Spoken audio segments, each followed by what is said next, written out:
Hello Gunasekhar గారు. Hello, good to see you sir. నమస్తే అండి. నమస్తే సార్. సార్, మీ కెరీర్లో యుఫోరియా అనేది ఒక ఫస్ట్ మెసేజ్ ఓరియంటెడ్ సినిమా అనుకోవచ్చా? Unintentional message. అది అంతే, కరెక్ట్ చెప్పారు. మనం ఏం మెసేజ్ ఇవ్వాలని ఏమీ ప్రయత్నం చేయలేదండి. ఆ సబ్జెక్ట్లోనే మనకి కనబడుతుంది అంతే. ఓకే సార్, మీ కెరీర్ చూస్తే స్టార్టింగ్లో కొన్ని సోషల్ సినిమాలు చేశారు, తర్వాత ఫక్త్ కమర్షియల్ సినిమాలు అని వచ్చేమో, తర్వాత భారీ సినిమాలు ఎత్తుకోవడం మొదలెట్టారు. ఇప్పుడు ఇదొక రకమైన చేంజ్ అని అనుకోవాలి. అది ఏంటి సార్, అసలు ఏం డ్రైవ్ చేసింది ఈ చేంజ్కి గుణశేఖర్ గారు? అంటే నేను ఫస్ట్ మీరు అన్నట్టు బిగినింగ్ సొగసు చూడతరమా కానీ ఇలాంటి ఇవన్నీ సబ్జెక్టు ఓరియంటెడ్ వెళ్ళింది. అవును. సో ఆ తర్వాత రామాయణం అందరూ పిల్లలతోటి చేసిన మైథాలజీ. సో ఆ తర్వాత చిరంజీవి గారుతో నేను రామాయణం అప్పుడే చిరంజీవి గారికి ఒక కథ రాసుకొని ఆయన అయితే బాగుంటుందని. సో అక్కడి నుంచి కొద్దిగా స్కేల్ పెరిగింది. మనకి ఎప్పుడైతే హీరోలు యాడ్ అయ్యారో మన స్టోరీ లిమిట్స్ కూడా పెరుగుతాయి కాబట్టి క్యాన్వాస్ పెంచుకుంటూ వెళ్ళడం జరిగింది. అలా వెళ్ళే క్రమంలో మీరు అన్నట్టు అన్ని భారీ సినిమాలు వచ్చాయి. మధ్యలో మనోహరం లాంటి ఒక మళ్ళీ సబ్జెక్ట్ ఓరియంటెడ్ కూడా చేశాను. ఇప్పుడు మెయిన్ ఒక గత 8-9 ఏళ్ళుగా వరుసనే పీరియడ్ ఫిల్మ్స్ అయిపోయాయి నాకు. రుద్రమదేవి, శాకుంతలం. సో ముందు దాని నుండి నాకు బ్రేక్ కావాలనిపించింది. సో నాకు నేనే బోరు కొట్టాను. ముందు గుణశేఖర్ అనబడేవాడు అసలు ఏంటి, ఏ సినిమాలు తీస్తాడు, వాడి కోర్ స్ట్రెంగ్త్ ఏంటి అనేది నాకు చెప్పాలనిపించింది. సో దానికి నాకు రియల్ ఇన్సిడెంట్స్ కొన్ని చాలా నన్ను డ్రైవ్ చేశాయి. ఈ కథ ఈ టైంలో చెప్తే బాగుంటుంది అని అనిపించి యూఫోరియా స్టార్ట్ చేశాను. రియల్ ఇన్సిడెంట్స్ అంటే సార్ ఎక్కడైనా చదివినయా, మీరు ప్రత్యక్షంగా ఎక్కడైనా చూసి? లేదండి, చదివి చాలా పాపులర్ ఇన్సిడెంట్లు అండి, సెన్సేషనల్ ఇన్సిడెంట్స్. సో 1-2 ఇన్సిడెంట్లని నేను బేస్ చేస్తే దాదాపు ప్రతి వీక్ అలాంటివే జరుగుతూ వస్తున్నాయి. ఎవ్రీ వీక్ ఎవ్రీ సిటీలో జరుగుతూనే ఉంటాయి. సో మైనర్ క్రైమ్స్ అనమాట. సో అదే ఆల్మోస్ట్ చాలా ఎక్కువ జరుగుతున్నాయి. అలాగా చాలా ఇన్సిడెంట్లని బేస్ చేసినట్టుగా ఉంటుందండి. సరే, ఒకప్పుడు జనాల్లో కొంచెం సెన్సిటివిటీ ఎక్కువ ఉండేది. ఫర్ ఎగ్జాంపుల్ పెట్రోల్ రేట్లు పెంచితే ఒక టైంలో ఒక వారం రోజులు ధర్నాలో స్ట్రైక్లు చేసేవారు. తర్వాత మనందరం కూడా అలవాటు పడిపోయాం. అలాగ క్రైమ్కి కూడా ఒక 24/7 న్యూస్ ఛానళ్ళు వచ్చాక ఈ క్రైమ్ అనేది ఏదో సెన్సేషనల్గా, ఇంకా ఒక ఆవిడ వాళ్ళ హస్బెండ్ని పీస్ చేసి కుక్కర్లో ఉడకబెట్టిందంట. అలా అంత సెన్సేషనల్ ఉంటే తప్ప మనం కూడా చలించడం మానేసాం. పేపర్లు తిప్పేస్తాం, ఈజీగా పేజీలు తిప్పేస్తాం, ఛానల్ మార్చేస్తాం. అలాంటి టైంలో మీరు ఎంచుకునే ఏదైతే ఉందో కూడా సిచ్యువేషన్ కూడా చాలా స్ట్రాంగ్గా ఉండాలి కదా. చాలా కుదిరింది, చాలా హార్డ్ హిట్టింగ్ ఉంటుంది. అంటే మీరు ఇప్పుడు ఫర్ ఎగ్జాంపుల్ ఇప్పుడు క్రైమ్లో అతి క్రూరమైన క్రైమ్ ఉంటే తప్పితే చూడలేదు జనాలని చెప్పి నేను అతి క్రూరమైన దీనికి వెళ్ళిపోలేదు. బట్ మీరు అన్నది మాత్రం ఒక ప్రమాదం అయితే ఒకటి జరిగింది. ఏంటంటే మనం స్క్రీన్ మీదే ఒక కైండ్ ఆఫ్ వైలెన్స్కి అలవాటు పడిన వాళ్ళకి ఒక ఎక్స్ట్రీమ్ వైలెన్స్ చూపించిన తర్వాత మళ్ళీ ఆ నెక్స్ట్ మీకు మామూలు ఒక రేంజ్లో వైలెన్స్ చూపిస్తే ఎక్కదు వాళ్ళకి. సో ఎందుకంటే ఆడియన్స్ అప్డేట్ అయిపోయి ఉంటారు, వాళ్ళు వైలెన్స్లోనే చాలా ఇది. సో అందుకని కేవలం విజువల్గానే కాకుండా మనం రక్తపాతం ఇదంతా మనం కంటెంట్ డ్రివెన్లో ఆ వైలెన్స్ని చెప్పగలిగితే అంతే స్ట్రాంగ్గా ఎగ్జిక్యూట్ అవుతుంది. సో అలా ఇప్పుడు మీరు అన్నట్టుగా ఇవి చాలా హార్డ్ హిట్టింగ్ ఇన్సిడెంట్లు అండి. అంటే వెరీ షాక్ వాల్యూ ఉన్నవి. అంటే మీరు ఒకనొక దశలో ఏంటి గుణశేఖర్ అనబడేవాడు అసలు ఈ రేంజ్లో ఇంతలా తీస్తున్నాడు ఏంటి అని షాక్ అయ్యి కొందరు నా మీద కొద్దిగా వ్యతిరేకత కూడా వాళ్ళకి వ్యక్తం అయ్యి అడ్జస్ట్ అయ్యి కూర్చొని ఎండ్కి వచ్చేసరికి కన్విన్స్ అవుతారు. సో అలాంటి ఒక షాక్ వాల్యూ అయితే మాత్రం బాగా ఎక్కువ ఉందండి. సార్, ఇందాక మీరు మాటల్లో డిఫరెంట్ టాపిక్ కానీ మీరు వైలెన్స్కి జనాలు బాగా అలవాటు పడ్డారు అంటే స్క్రీన్ మీద అనేది ఒక మాట మాట్లాడారు. ఇప్పుడు మీ టైంలో మీరు తీసిన కమర్షియల్ ఫిలిమ్స్లో హైలీ కమర్షియల్ వాల్యూ ఉన్న ఫిలిమ్స్ చాలా ఉన్నాయి. ఆ సినిమాల్లో వైలెన్స్ కోషెంట్ చాలా తక్కువ ఉండేది, చాలా తక్కువ. బట్ స్టిల్ ఆ ఎడ్రినాలిన్ రష్ ఉండేది. ఉండేది. ఇప్పుడు బ్లడ్ అనేది ఎక్కువ కనిపిస్తే తప్ప ఆ ఎడ్రినాలిన్ రష్ రావట్లేదు. ఈ చేంజ్ ఇన్ ట్రెండ్ ఎలా చూస్తారు సార్? ఇది ఒక ప్రమాదకరమేనండి. ఎందుకంటే మీకు ఈ మధ్య మన ఇండియాలోనే చూస్తే వైలెన్స్ మోతాదు రాను రాను చాలా ఎక్కువైపోతుంది. సో అంటే బ్లడ్ స్పిల్స్ అనేవి నార్మల్ అయిపోయింది. సో ఎంత ఏ సర్టిఫికేట్ వచ్చినా సరే. సో ఇది కొద్దిగా ప్రమాదకరంగానే ఉంది. సో అందుకని మళ్ళీ ఇది కూడా మొహం మొత్తి అంటే జనాలకు కూడా మీరు ఎంత రక్తపాతం చూపించినా ఇంక వాళ్ళు చలించడం మానేస్తారు. సో మానేసి మళ్ళీ మీరు అన్నట్టు కంటెంట్లోంచి వచ్చే వైలెన్స్నే సజెస్టివ్గా చెప్పే వైలెన్స్కే వాళ్ళు అది ఎప్పుడు ఆల్వేజ్ అది స్టాండర్డ్ అండి. అది భయపడతారు. మనం కంటెంట్లోనే ఉండి మనం డ్రైవ్ చేసామంటే మాత్రం దానికి ఎప్పుడు తిరుగులేదు. సో మళ్ళీ దానికే రావాలి. చూసారా సార్ మీరు కిల్లు, మార్కో ఇలాంటి సినిమాలు? చూశాను, నేను అన్నీ చూస్తుంటాను. ఏ సినిమా వదలను, అన్నీ చూశాను. మీరు ఏ టైప్ ఆఫ్ పర్సన్ ఈ వైలెన్స్కి భయపడతారా? అంటే భయం కాదు, అంటే ఒక రకమైన అంటే కొద్దిగా ఒళ్ళు జలదరించే లెవెల్లోనే ఉన్నాయి ఆ సినిమాలు, మీరు చెప్పిన సినిమాలు. అదే అంటే ఈవెన్ కొన్ని హాలీవుడ్ ఫిలిమ్స్లో కూడా ఆ రేంజ్కి లేవు. ఇప్పుడు కిల్ బిల్లు అలాంటి సినిమాల్లో కూడా మీకు బ్లడ్ స్పిల్స్ అయి ఉంటాయి కానీ ఈ రేంజ్లో లేవు. సో అదొక ట్రెండ్ లాగా అందరూ చూడటం మొదలెట్టారు. మరి ఇప్పుడు గుణశేఖర్ గారు ఎవరన్నా పెద్ద హీరోకి ఒక స్టార్కి కథ రాయాలంటే అలాంటి వైలెన్స్ రాస్తారా? వైలెన్స్ రాయాలని అయితే రాయనండి, కథ బట్టి వెళ్తాను. కథకి అవసరం అయితే అది వైలెన్స్ అయినా ఏదైనా సరే కథలోంచి వస్తుంది. బట్ ఖచ్చితంగా ఇప్పుడు ట్రెండ్లు అలా రక్తపాతాలు వేర్లై పారుతున్నాయి కదా అని పారించడం అయితే మాత్రం ఖచ్చితంగా జరగదు. సార్ కమింగ్ టు యుఫోరియా అనే టైటిల్ అదే ఒక పబ్ పేరా సినిమాలు? కాదండి, యూఫోరియా అనేది యూజువల్గా అయితే యూఫోరియా అనేది మీకు కాలేజ్ ఫెస్టివల్కి పెట్టుకుంటారు ఎక్కువ. అవును, యూఫోరియా 96, యూఫోరియా 2006 ఇలాగా. అందువల్ల యూత్లోను కాలేజెస్లోను బాగా పాపులర్ ఇది. అంటే ఒక సబ్స్టెన్స్ అంటే ఇప్పుడు డ్రగ్ అబ్యూజ్ అవన్నీ చేసినప్పుడు ఒక రకమైన యూఫోరిక్ అదే జనరల్గా మనకి యూఫోరియా అంటేనే పట్టలేనంత ఆనందం, అదుపు చేయలేనంత ఉత్సాహం, ఒక స్టేట్కి వెళ్ళిపోతాం ఆ జోన్కి.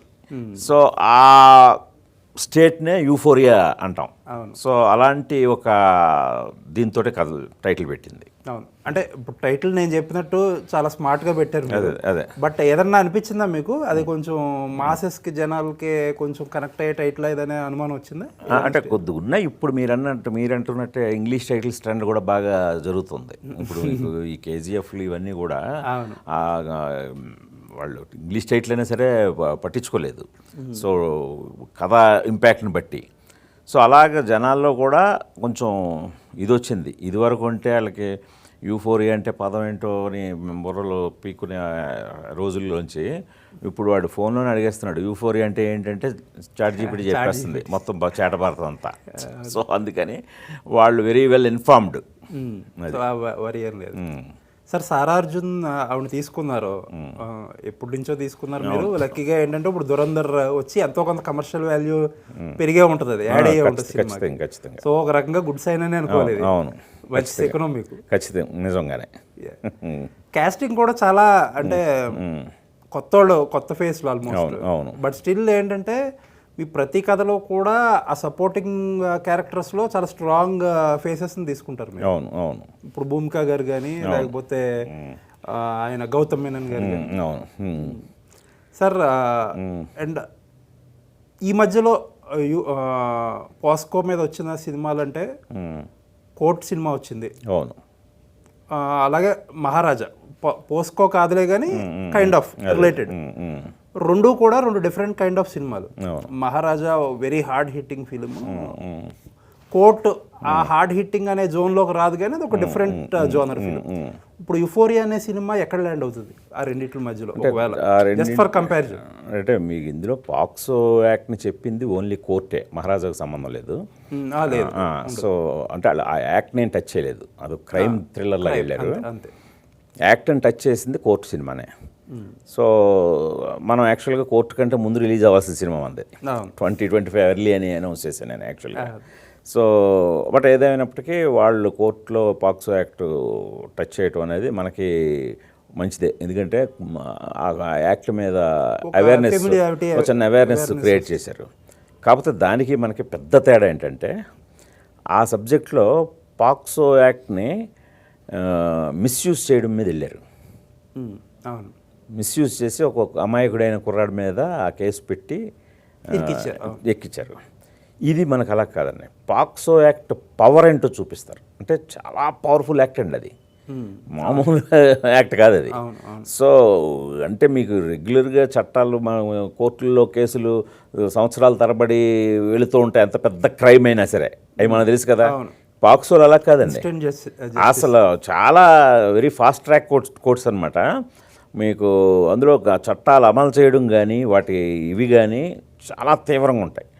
సో అది మనకి ఇక్కడ చాలా హైలైట్ అండి. అంటే ఆ యాక్ట్ అమ్మ బాబు ఎంత పవర్ఫుల్గా ఉంటుందా, మనకి ఇంత జీవితాలు ఈ రేంజ్కి నాశనం అయిపోతాయా అనే భయం పుట్టిస్తుందండి.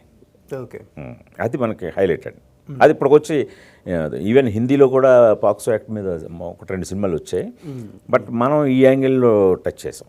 ఓకే సార్, మొన్న ట్రైలర్ లాంచ్లో ఒక మాట అన్నారు మీరు, కొంతమంది ఈ సినిమాని నా మీద అరిసి బయటికి వెళ్ళిపోతారు, కొంతమంది బాయ్కౌట్ కూడా చేయొచ్చు అన్నారు. ఏంటి సార్ అంత ఇంపాక్ట్ అంటే చేసి? అది అంటే నేను ఊరికే అంటే దాని తీవ్రత చెప్పడం కోసం అలా చెప్పాను తప్పితే, అంటే మరీ అలా బాయ్కౌట్ చేసేంతగా అయిపోరు. కానీ ఎవరైనా సరే కథ ఏంటి చూద్దాం, నెక్స్ట్ ఏంటి ఈ రేంజ్కి వెళ్ళాడు అని ఛాలెంజింగ్గా దాన్ని ఎలా కన్విన్స్ చేస్తాడు చూద్దామనే ఇంకా క్యూరియాసిటీతో కూర్చుంటారు.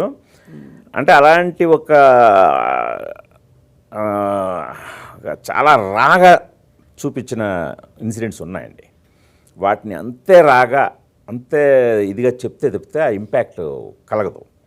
సో కలగడం కోసం ఖచ్చితంగా చెప్పాల్సి వచ్చింది. ఆ క్రమంలో డెఫినెట్గా కొంచెం డిస్టర్బ్ అవుతారు ఆడియన్స్, కొందరు మాత్రమే. ఓకే, సో అయిన వాళ్ళు తిరిగి ఎండకు వచ్చేసరికి చాలా కన్విన్స్ అవుతారు.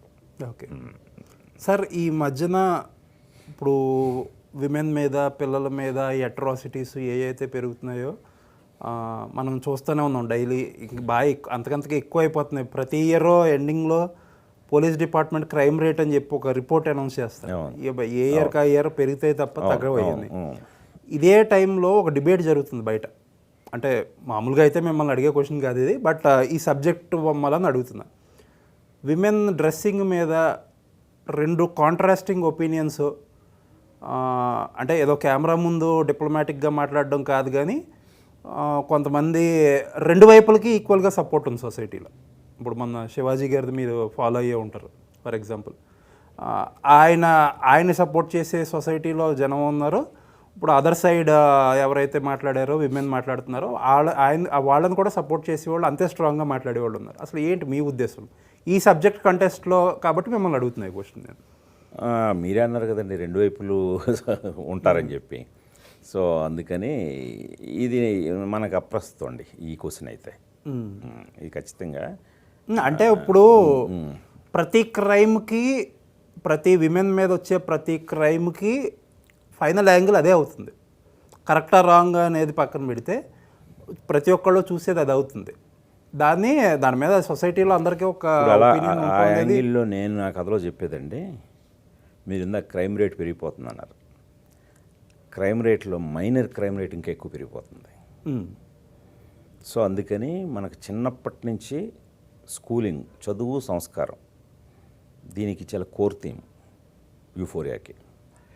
చదువు గురువులు నేర్పేది, సంస్కారం ఇంట్లో నేర్పేది. సో మనం అవతల ముందు ఆడాళ్ళని జాగ్రత్తగా తిరగమనండి, డ్రెస్సింగ్ కరెక్ట్గా వేసుకోమనండి అని మనం సలహా ఇచ్చే బదులు మన ఇంట్లో మగపిల్లల్ని జాగ్రత్త పెంచాలి. పర్ఫెక్ట్. సో అది మనం ఖచ్చితంగా అమలు చేయాల్సిన అవసరం ఉంది. ఎందుకంటే మన ఇంట్లో కూడా ఆడపిల్లలు ఉన్నారు, మన ఇంట్లో కూడా మగపిల్లలు ఉన్నారు. సో ముందు మగపిల్లల్ని మనం జాగ్రత్త పెంచితే అసలు ఈ సమస్య రాదండి. సో ఈ యాంగిల్ని దీంట్లో బాగా నేను ఇదివరకు చెప్పినట్టు మన కోర్ పాయింటే అడాలసెన్స్. ఈ ఏజ్ చాలా క్లిష్టమైన ఏజ్, దశ. అవును, 13 to 19. అలాగే పేరెంటింగ్. మ్మ్. ఆ దశలో పేరెంటింగ్ గైడెన్స్ అనేది చాలా చాలా అవసరం. మ్మ్. ఆ దశలో ఏదైనా మనం నెగ్లిజెన్స్కి గురయ్యామంటే మాత్రం అది ఇంకా జీవితం మీద ప్రభావం చూపిస్తుంది. ఇది సోషల్ ఇంపాక్ట్. ఇది కంప్లీట్గా మన దీని మీద సమాజం మీద ప్రభావితం చూపిస్తుంది. సో అందుకని ఖచ్చితంగా ఈ మనం మన ఇల్లు చక్కదిద్దుకోవటం అనేది ఇక్కడ బేసిక్ అవసరం అండి. సో యాజ్ ఏ సొసైటీ ఈ క్రైమ్ విమెన్ అట్లీస్ట్ మైనర్స్ మీద కూడా జరగడానికి ఎక్కడ ఫెయిల్ అవుతున్నాం అంటారు? అదే మన ఇంట్లోనే ఫెయిల్ అవుతున్నామండి. మన ఎడ్యుకేషన్ సిస్టంలోనే మనం స్కూలింగ్ దశ నుంచే మన ఒక ఆడపిల్లనే కానీ మగపిల్లాడినైనా కానీ ఎలాగ పెంచాలి, ఎలాంటి సంస్కారం నేర్పాలి, విద్యాబుద్ధులు అనేది ఎంత అవసరం, అది ఖచ్చితంగా అవసరం కదా. ఇప్పుడు ఎందుకంటే ఇప్పుడు పెరిగిపోతుంది, చాలా స్పీడ్గా వెళ్ళిపోతున్నాం. ఈ స్పీడ్ వేగాన్ని మనం తట్టుకోవాలి, దాన్ని కరెక్ట్గా నియంత్రణలో పెట్టుకోవాలంటే మనకు మినిమం బేసిక్ ఎడ్యుకేషన్ అయితే ఉండాలి. సో బేసిక్ ఎడ్యుకేషన్ ఉన్నప్పుడు ఇలాంటి చాలా వరకు ప్రివెన్షన్ అండి మనకు ఆపడానికి ఇది ఉంది. సో క్రిమినల్ మెంటాలిటీ ఉన్నవాడిని ఎప్పుడు మార్చలేము, కానీ ముందు మనం వాతావరణం మాత్రం వాడిని ఒక అద్భుతమైన వాతావరణంలో పెంచగలుగుతాం, ఆరోగ్యకరమైన వాతావరణంలో. అడిగి ఆ క్రిమినల్ థాట్స్ కూడా రావు. అది సార్ గుణశేఖర్ గారు ఇందాక నేను చెప్పినట్టు అసలు ఒక టైంలో ఒక జనరేషన్లో కమర్షియల్ ఫిల్మ్ మేకర్ అంటే మీరే. మీకు ఎటువంటి ప్రొడ్యూసర్ అయినా సరే మీరు అడిగితే కొండ మీద కోతిని కూడా దింపి ఇవ్వాల్సిందే. మీరు కూడా అంతే స్టబన్గా ఉండేవారు, మీకు కావాల్సిన దాంట్లో ఏంటి అని అడిగేది. గత కొన్ని సినిమాలుగా మీరు ఓన్ బ్యానర్ మీద సినిమాలు చేస్తున్నారు. సో ఏమంటారు ఈ చేంజ్కి కారణం ఏంటి? అంటే కొంతమంది ఇది డౌన్ గ్రేడ్ అంటారు, ఎంతవరకు ఒప్పుకుంటారు మీరు? ఫస్ట్ ఆఫ్ ఆల్ అండి, ఈ యూఫోరియా అనేది కూడా కమర్షియల్ ఫిల్మ్ అండి. ఇదేమి off beat film commercial film. ఎందుకంటే బేసిక్గా అల్టిమేట్గా నేను కమర్షియల్ డైరెక్టర్నే. లేదు, అందులో డిబేట్. నెక్స్ట్ ప్రొడ్యూసర్గా మారటం అప్గ్రేడ్ అనుకుంటున్నాను నేను. ఎందుకంటే నాకుండే స్వేచ్ఛ వేరు, నాకుండే కమాండ్ వేరు. సో ఆ రోజు నేను రుద్రమదేవి ఒక అమ్మాయి మీద 30 కోట్లు పెట్టి తీస్తానంటే ఎవరు ముందు రాలేదు. సో ఆ తర్వాత అది రిలీజ్ అయ్యే టైంకి 60 కోట్లు అయింది. దాని స్కేల్ పెరుగుతూ ఇది గోనగన్నారెడ్డిగా అల్లు అర్జున్ రావడం ఏంటి, అలా దాని పొటెన్షియల్ నేను ఊహించాను ముందే.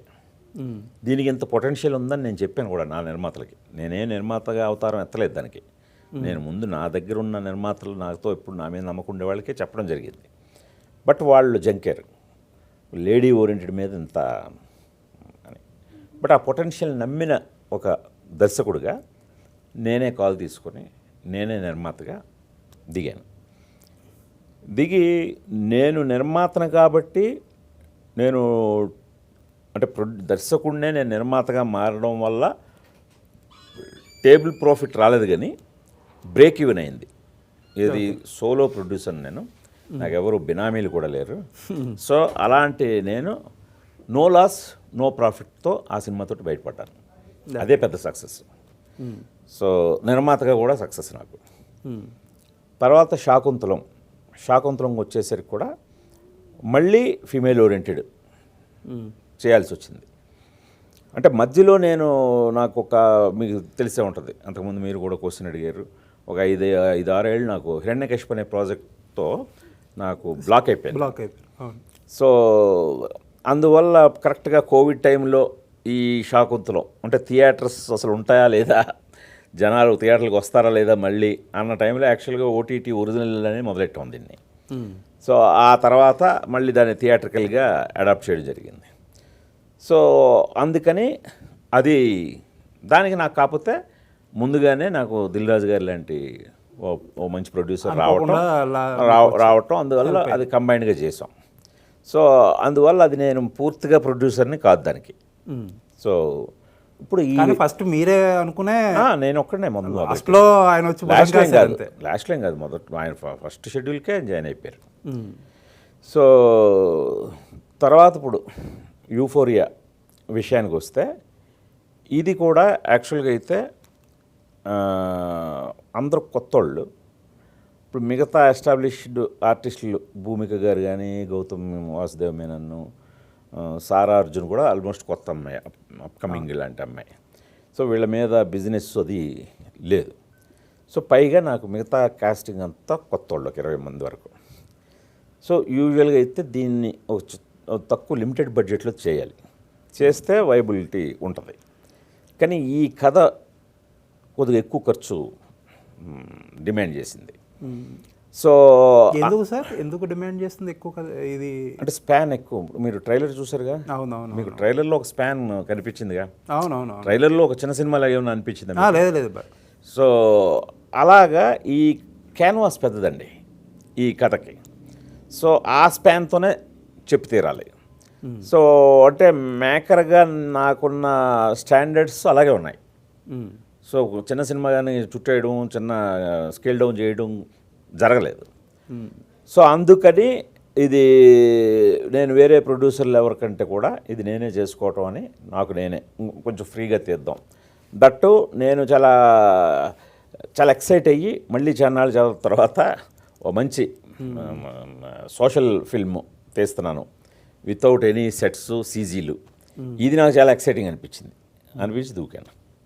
సార్ సెట్స్ సీజీ అన్న మాట ఇప్పుడు తీసుకొచ్చారు కాబట్టి బాగా అలసిపోయారా గుణశేఖర్ గారు సెట్లో సీజీలు పనిచేసి? సెట్లకి ఎప్పుడు అలసిపోవండి, ఎందుకంటే సెట్స్ ఆల్వేజ్ మీకు ఇప్పుడు నేను ఇదివరకు వేసిన సెట్ల గురించి ఇప్పుడు నాకు సెట్లో భారీ సెట్ అంటే సార్ సెట్ అనేది చాలామంది ఖర్చు ఇలా ఎన్ని మాట్లాడతారు, కానీ గుణశేఖర్ గారు వేసిన సెట్లు ఏంటంటే ఇప్పుడు చార్మినార్ సెట్లు కానీ, ఓ మీనాక్షి టెంపుల్ కానీ, కోల్కతా సెట్లు కానీ వేసినవి ఏంటంటే మీకు ప్రతిసారి అదొక ప్రెషర్. మీరు వేసుకున్న సెట్ మళ్ళా మీ ముందు సెట్ మిమ్మల్ని ఛాలెంజ్ చేయడం, దాన్ని ఇంకా ఖర్చు పెట్టాలి, దానికి ఇంకా మెంటల్ కానీ ఫిజికల్గా కూడా ఇబ్బంది పడి మీ ఎక్స్పెక్టేషన్స్ మీరే క్రాస్ చేయాలి. దాని తర్వాత సీజీలు సెట్లు ఉంటే ఆటోమేటిక్గా ఎక్స్టెన్షన్లు వాటికి సీజీలు అవన్నీ ఉంటాయి. ఇప్పుడు ఇలా బ్యాక్ టు బ్యాక్ ఏ సినిమాలు చేసేటప్పుడు పైగా ఈ సీజీలు సెట్లు అన్నీ టోటల్గా మీ కంట్రోల్లో ఉండే కూడా ఏం కాదు, అది అవతల ఎక్స్పర్ట్స్ సెట్ల వరకు మన చేతుల్లో ఉంటుందండి. నేను అదే సెట్లు వేయటంలో ఎప్పుడు నో రిగ్రెట్స్, ఎందుకంటే సెట్స్ వేయటం ఆల్వేస్ మంచిది. ఇప్పుడు నేను చూస్తే మీరు గమనిస్తే ఇండస్ట్రీ పోకడ ఇప్పుడు నేను వేసిన సెట్లు లాంటి ప్రతి సినిమాకి వేస్తున్నారు భారీ సెట్లు. ఇప్పుడు ప్రతి పెద్ద హీరో సినిమాకి భారీ సెట్, నాకు ఆల్రెడీ భారీ సెట్ల దర్శకుడుగా ముద్ర పడిపోయింది, కానీ ఇప్పుడు మీరు గమనిస్తే అందరూ చాలా భారీ వేస్తున్నారు, చిన్న చిన్న స్ట్రీట్లు కూడా చాలా భారీ వేస్తున్నారు. ఎందుకంటే ఇప్పుడు చాలా వైబిలిటీ ఉంది, ఎందుకంటే షూటింగ్ చేసుకోవడానికి కానీ వర్క్ చేయడానికి కానీ మీకు వర్క్ ఎన్విరాన్మెంట్ కానీ అంతా మన కంట్రోల్లో ఉంటుంది. అందులో పెద్ద హీరోలతో చేసినప్పుడు ఎక్కడ అప్సెట్ అవ్వకుండా. సో అది నో రిగ్రెట్స్ అండి. ఎప్పటికీ అది చాలా సజెస్టబుల్. అంటే మీరు వీలైతే ఈవెన్ సీజీని అవాయిడ్ చేసి లైవ్ సెట్స్కి వెళ్ళడం అనేది కూడా నేను ఫస్ట్ ప్రిఫర్ చేస్తాను.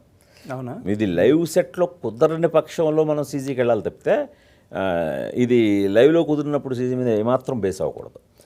సో కాకపోతే అదర్వైజ్ అవుతుందేమోగా ఏంటి సార్, ఇప్పుడు అదర్వైజ్ అవుతుందేమోగా ట్రెండ్.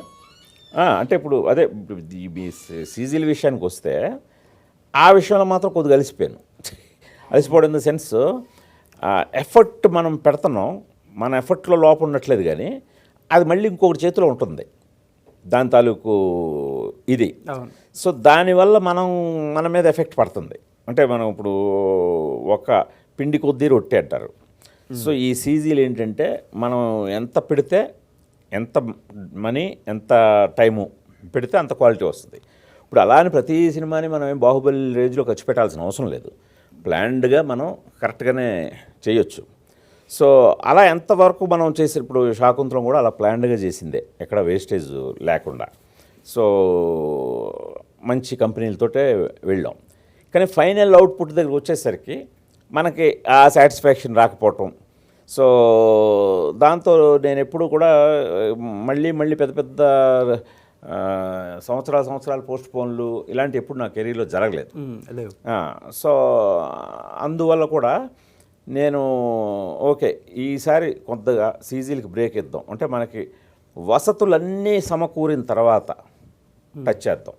అంటే పర్వాలేదు, ఇప్పుడు రూపాయి ఖర్చు పెట్టాల్సిన చోట ₹2 ఖర్చు పెట్టడానికి కూడా సిద్ధపడే ఎన్విరాన్మెంట్ ఉంటే, అలాంటి వసతులు ఉన్నప్పుడు చేద్దాం.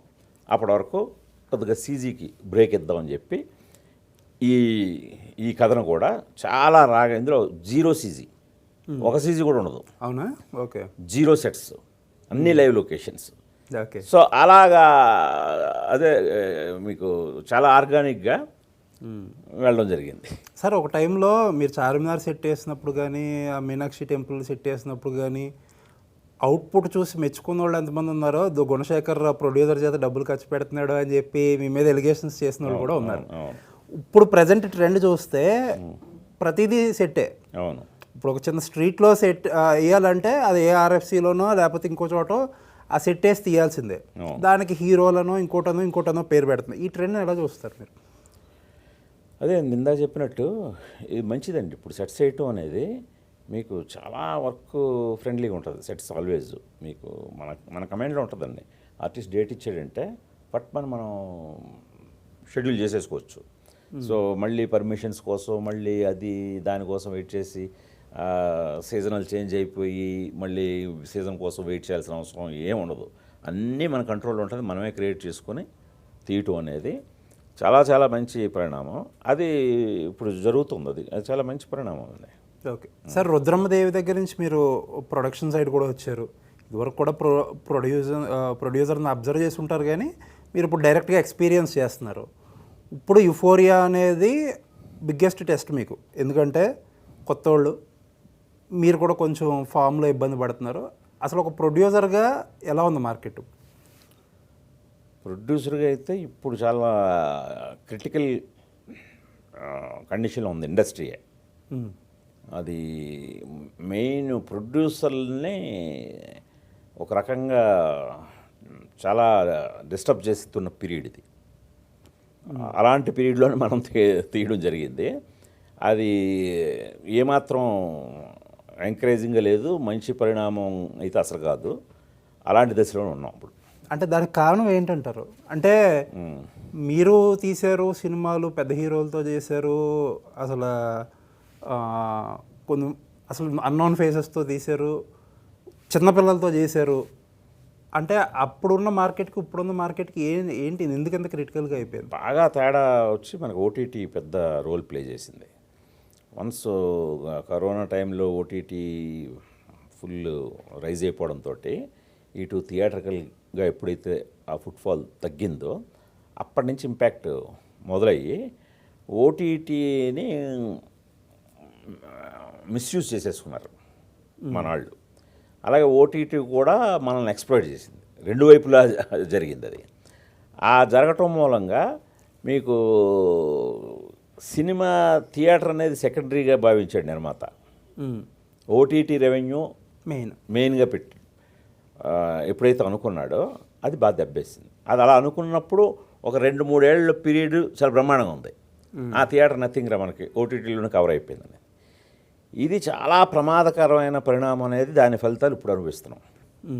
ఏ రోజుకైనా సినిమా అనేది థియేట్రికల్ ఎక్స్పీరియన్స్. ఎందుకంటే ఇప్పుడు ఓటీటీ వాడు కూడా ఏమంటున్నాడు, థియేట్రికల్గా ఆడినవ్వండి, ఆడిన దాన్ని బట్టి రేట్ ఇస్తా. సో వాడు అలా రివర్స్ అయ్యేసరికి ఇప్పుడున్న ఈ దశ, ఇప్పుడు ఇది మారే దశ అనమాట. అంటే ఇప్పుడు మనం ఖచ్చితంగా థియేట్రికల్గానే సినిమా తీయాలి తప్ప మనం ఓటీటీ కోసం తీయకూడదు. ఓటీటీ అనేది జస్ట్ ఒక బోనస్. సో మొన్నటి వరకు థియేటర్ బోనస్ అనేది భావించేది చాలా చాలా తప్పు. అది ఎంత మాత్రం సరికాదు. మనం థియేటర్లని పోషించాలి, థియేటర్లో బాగుండాలి, సినిమాలు థియేటర్లో బాగా ఆడాలి, ఆ తర్వాత ఎప్పుడో ఓటీటీలు రావాలంతే. సార్ మీ ప్రైమ్ అనేది థియేటర్స్ వ్యవస్థకు కూడా ప్రైమ్ అనే చెప్పుకోవాలి కదా? అంతే, అవును. ఎందుకంటే ఇప్పుడు ఒక్కడు అలాంటి సినిమాలు, ఈవెన్ ఫెయిల్ అయిన సైనికుడు కూడా అసలు ఒక రకమైన యూఫోరియా నడిచేది. అవును. ఇప్పుడు ట్రెండ్ టోటల్గా మీరు యూఫోరియా సినిమా చూస్తారంటే ఇది మంచి థియేటర్కల్ ఎక్స్పీరియన్స్ ఇస్తుంది. నేను అందుకని హై బడ్జెట్ అని కూడా ఎందుకన్నానంటే, అంటే ఇది కేవలం మల్టీప్లెక్స్ సినిమా కాదు, మీకు సింగిల్ థియేటర్స్లో కూడా చాలా బాగుంటుంది ఇది. మీకు దీని ఎక్స్పీరియన్స్ మనం పోస్ట్ ప్రొడక్షన్కి ఖర్చు పెట్టిన విధానం, ఇప్పుడు ఆర్ఆర్ కానీ, మిక్స్ కానీ, విజువల్స్ కానీ, ఇవన్నీ చాలా టాప్ క్లాస్లో ఉంటాయండి. థియేటర్కల్ ఎక్స్పీరియన్సే. నేను అందుకని ఎవరికైనా చూపిస్తే ఏదో వీమియో లింకులు ఇవన్నీ అడిగితే నేను అసలు థియేటర్లోనే చూపిస్తాను. అంటే ఆల్వేజ్ నాకు థియేటర్ ఇష్టం సార్. ఆ థియేట్రికల్ ఎక్స్పీరియన్స్ ఆడియన్కి కూడా కరెక్ట్ ఇప్పుడు అవసరం కూడా. ఇప్పుడు దాని మీదే మనం బేస్ అవ్వాలి. అలాంటి సినిమానే యూఫోరియా. సార్ ఇప్పుడు ప్రొడ్యూసర్గా ఇప్పుడు ఫిబ్రవరి 6వ తారీఖున సినిమా రిలీజ్ అయ్యే టైంకి గుణశేఖర్ గారు కంఫర్ట్గా ఉన్నారా, రిస్క్ చేస్తున్నారా? ఏ ప్రొడ్యూసరు కంఫర్ట్గా లేరండి. ఇప్పుడు నేనే కాదు, స్టార్స్తో తీస్తున్న ప్రొడ్యూసర్లు కూడా మీకు నేను చెప్పవసరం లేదు. ఇది మీకు ఇండస్ట్రీ ఓపెన్ సీక్రెట్స్ ఇవన్నీ. సో ఎవరో కూడా, ఎందుకంటే ఇప్పుడు ఈ దశ చాలా క్లిష్ట దశలో ఉంది. ఈ మనం మళ్ళీ థియేటర్లనే నమ్ముకోవాలి, ఓటీటీ వాడుని కాదు అనే రియలైజేషన్ వచ్చేసింది గత 1 ఇయర్గా. సో ఈ దశలో మీకు పెద్ద హీరోలు ఉన్న సినిమా కూడా మీకు ఓటీటీ బిజినెస్ అవ్వట్లేదు.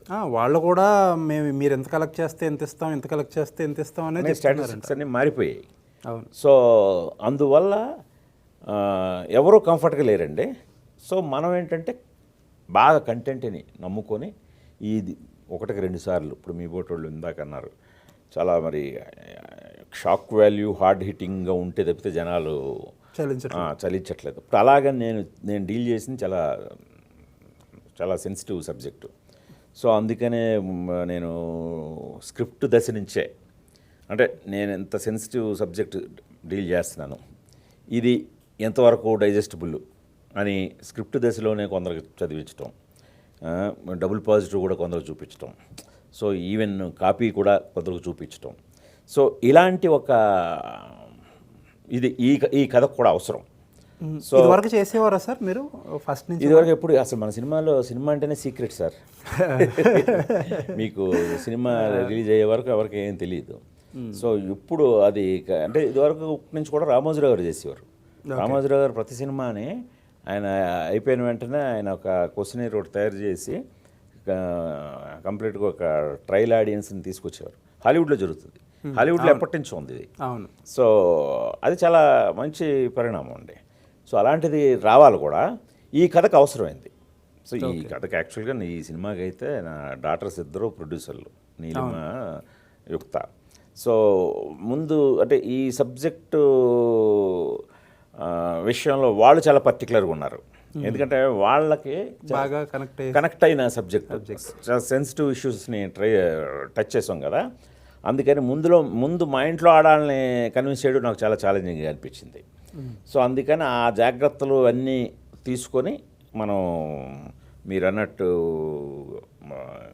మనం కంఫర్టబుల్గా లేకపోయినా ఏది బిజినెస్ పరంగా కానీ అన్ని రకాలుగా ముందు మనం నమ్మకంతో ఉన్నాం, మనం చూపించిన ఆడియన్స్ మనకి కరెక్ట్ అయిన ఫీడ్బ్యాక్ తోటి వాళ్ళు ఎంకరేజింగ్గా ఉన్నారు. సో మనం ఖచ్చితంగా ఈ సినిమా తప్పు చేయదు, మనం అయితే తప్పు చేయలేదు అనేది 1-2 సార్లు పరిశీలించుకొని ముందుకెళ్తాం. అయినా ఇన్ఫ్యాక్ట్ మీ కెరీర్లో ఎప్పుడూ సేఫ్ గేమ్ ఆడలేదు, ఎప్పుడూ కూడా ఉన్నదాని మీద ఒక పావలా రిస్క్ ఎక్కువే పెట్టారు. సార్ మీరు చాలామంది స్టార్ హీరోలతో పనిచేశారు. ఎన్టీఆర్ని ఇంట్రడ్యూస్ చేసిందే మీరు, అల్లు అర్జున్, చిరంజీవి గారు, లేకపోతే మహేష్ బాబు.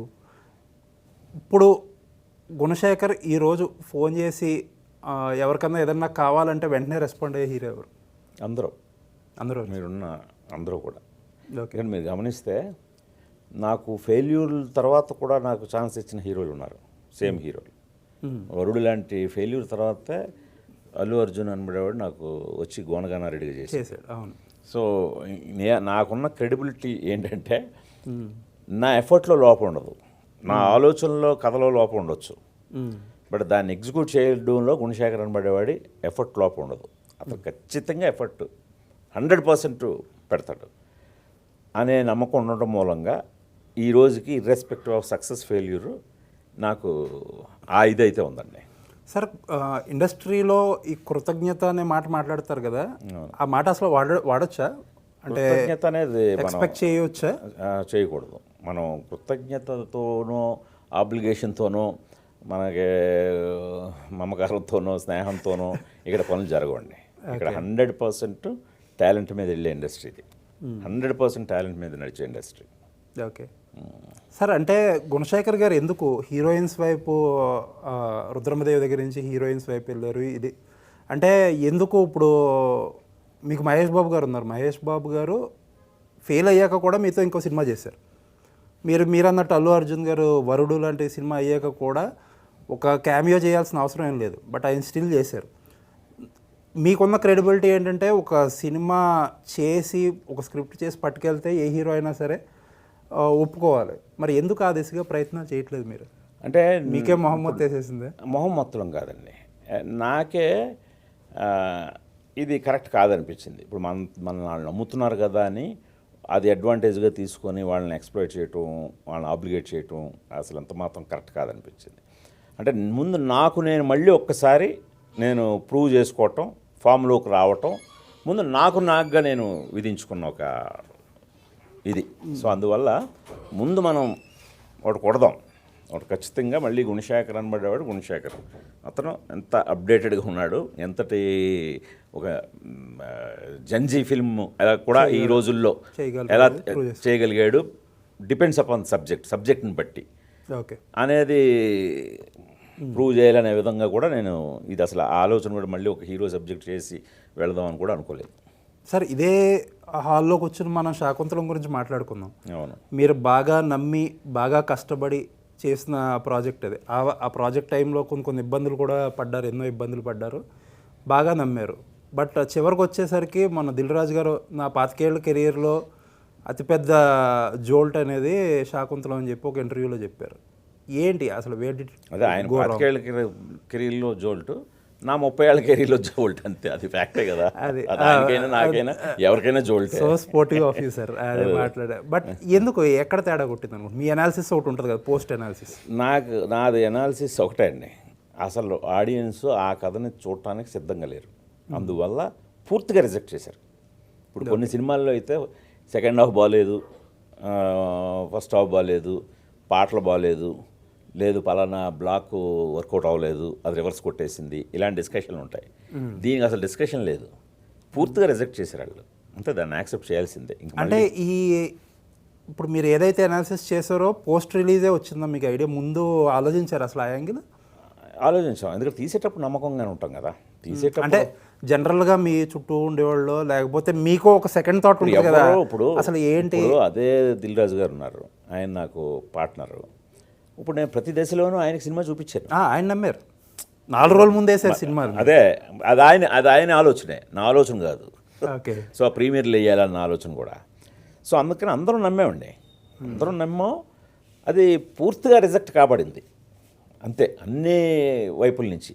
అందువల్ల దాని మీద పెద్ద ఎక్కువ అనాలిసిస్ కూడా అనవసరం. కొన్నిసార్లు పూర్తిగా రిజెక్ట్ చేస్తారు, ఇంకా డిస్కషన్ ఉండదన్నమాట అది. బట్ అందులో నుంచి ఏదో ఒక లెసన్ ఉంటుంది కదా మనకి, ఫ్యూచర్లో ఇది చేయకూడదు అనేది. అలాంటిది ఏదన్నా ఉందా మీకు?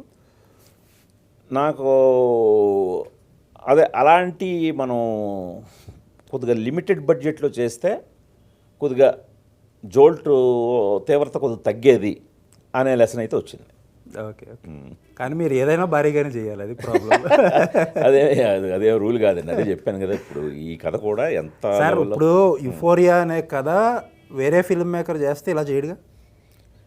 అదే ఎవరు విజన్ ఆడదు కదా. ఇప్పుడు మెజారిటీ అలా చేయరుగా. అదే ఇంకొకళ్ళ గురించి కామెంట్ ఎందుకు, నేను ఎలా చేయాలో అలాగే చేశాను.